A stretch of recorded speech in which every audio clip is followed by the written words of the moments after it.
Egg momo. তাই egg লাগবে একটা, পেঁয়াজ কুচি আর দিয়েছি গাজর কুচি। এগ মোমোর জন্য করেছি। আর মোমোর চাটনির জন্য বাদাম 3 আর 3-4 কোয়া রসুন, এটা নুন দিয়ে ভেজে রেখে দিয়েছি। এবার মিক্সি জারে বা নোড়াতে বেটে পেস্ট করবো। এটা হচ্ছে চাটনি। আর চাটনির জন্য এবার প্রেসার কুকারের মধ্যে একটু স্যুপ বানানোর জন্য টমেটো, পেঁপে আর গাজর দিয়ে একটা স্যুপ তৈরি করব। এটা প্রেসার কুকারে সিটি দেব। এটা চাটনির জন্য সব ভেজে রেখে দিয়েছি। আর মোমোর ময়দা দিয়েই হয়, আটা দিয়ে কিন্তু মোমো একদমই ভালো হয় না। এর জন্য দিয়েছি সাদা অয়েল আর সামান্য একটু নুন। একদম টাইট করে একদম বাটির চাপা দিয়ে এটাকে রেখে দিতে হবে 1 ঘন্টা।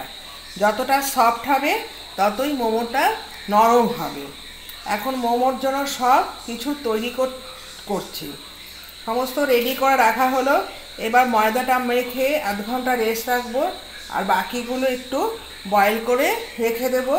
এটাকে পেস্ট করে বানিয়ে রাখবো। আবার 10 মিনিট বাদে আবার আসছি। জন্য প্রথমে স্যুপ বানিয়েছি। স্যুপটার ভিতরে এখন ফোড়নটা দিতে হবে।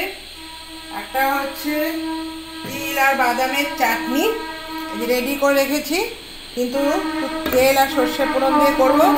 আর এই যে স্যুপটাকে সিদ্ধ করে রেডি করে রেখেছি। এখানে মোমোর পুরের জন্য নিয়েছি আলু, পেঁয়াজ কুচি, গাজর কুচি আর একটা ডিম। এবার এর মধ্যে আমি প্রথমে একটু সর্ষে ফোড়ন দিয়ে দিচ্ছি। আর কিছু দেবো না। এখানে যেহেতু নুনটা একটু কম আছে তার জন্য একটু নুন, আর পুরে তো নুন লাগবেই, এই জন্য নুনটা একবারই দিয়ে দিলাম।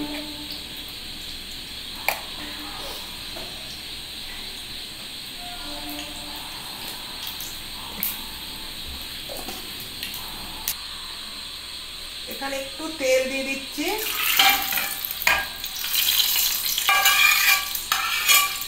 দিয়ে দিচ্ছি,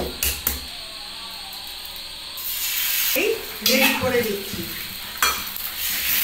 ভালো, কেউ মাত্র তেল পছন্দ করে না, আজকে রাত্রে এর মধ্যেই দিয়ে দিচ্ছি। তো পেঁয়াজটা দিচ্ছি যেন আরেকটু তেল, পেঁয়াজ দিচ্ছি। আলু সিদ্ধ করে একদম গ্রেট করে মিহি করে রেখে দিয়েছি। এর মধ্যে আলু, পুরটাকে এবার ঠান্ডা করব। এবার ভালো করে একটু করে নেবো, বেশ টাইট করে ময়দাকারে তৈরি করে তারপরে পুরটা আজকে হচ্ছে হাতে মোমো বানাচ্ছি। মোমোর জন্য প্রথমে আমরা তো পুর, এবার আমি ইডলি স্ট্যান্ডের মধ্যে এই মোমোগুলো বসাবো। আর প্রেসার কুকারে জল বসিয়ে দিয়েছি, ওর মধ্যেই আমি মোমোটা দেবো। প্রথমে আমি এই যে পুরটাকে, এটা কোনো বেলার নেই, হাতের সাহায্যেই আমি করে নিলাম।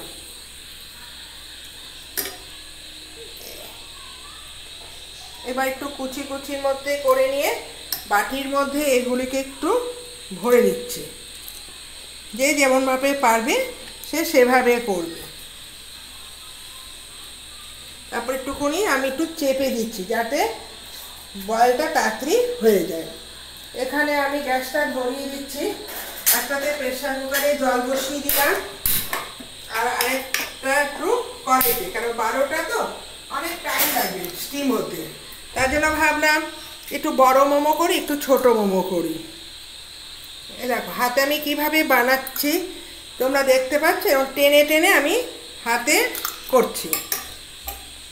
এই যে পুরটা আমি এর মধ্যে আবার এই যে বাটির সাহায্যে এইভাবে তোমরা টেনে টেনে কুচি মতন করে, এইবার আমি এই যে মাথাটা কাটিয়ে এর মধ্যেই আমি দিয়ে দিলাম। ব্যাস, এর মধ্যে আমি ইডলি স্ট্যান্ডটা বসিয়ে দিলাম। আর এখানে আবার একটু ভাপেও একটু বড় বড়, ওখানে তো ছোট ছোট 12টা হয়েছে, আমার তো পুর আর ময়দা রয়েছে, একটু বড় বড় সাইজে আমি পাশের ওভেনে বসিয়ে দিলাম। এখানে ছোট্ট কড়াইয়ের মধ্যে এই যে জালি জালি থালা পাওয়া যায় বাজারে, ওটা দেখাবো না। এখানে সুন্দর বয়েল হয়ে গেছে। এইবার আমি কি করছি, বাষ্পটা এবার আমি এখান থেকে আটকিয়ে স্টিম মোমো, স্টিমের সাহায্যেই হবে। ব্যাস, আর আমাদের চাটনি আর এই যে স্যুপ এখানে রেডি আছে। মোমোর জন্য এই যে স্যুপ আর এই চাটনি রেডি আছে।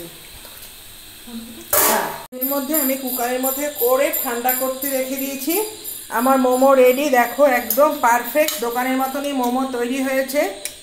এইবার আমি প্লেটে ঢেলে সার্ভ করে আজকে হয়ে যাবে। এবার পরেরটাও খুলে নিলাম। কি সুন্দর গন্ধ বেরিয়েছে না মা, মনে হচ্ছে দোকান থেকে কিনে এনেছো। ব্যাস, হয়েছে তোমার। সেটা আমি সস দিইনি, যেহেতু আমি চাটনি বানিয়েছি তিল আর বাদাম দিয়ে, আর একটু স্যুপ বানিয়েছি, আমি মোমো করেছি দুটো। ব্যাস, এগুলো সার্ভ করা হয়নি, পরে আর সার্ভ করবো।